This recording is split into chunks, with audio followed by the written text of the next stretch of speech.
Erreforma honek tokiko administrazioa aldatuko du.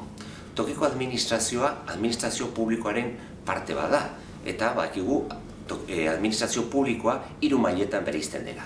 Estatu maila, horiek bere eskumen propioak ditu, gero Nafarroko gobernu maila edo foru maila, horrek ere bere eskumen propioekin, eta tokiko maila, udalak eta horien inguruan mugitzen diren gauza guztien maila. Dudarik gabe hori da eskumen gehien daukana eta zerbitzu gehien ematen diona hiritarrari.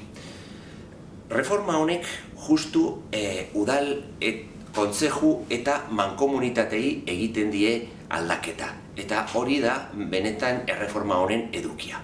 Batez ere zentratzen da udalen gaindiko egituretan. Orain arte, Nafarroan udalez gaindi badaude mankomunitateak eta beste motako erakundeak. Haiek sektorika bere lanak egiten dituzte. Batek egiten du uraren gestioa, beste batzuk hondakinen gestioa, beste batek egiten du gizarte zerbitzuen gestioa.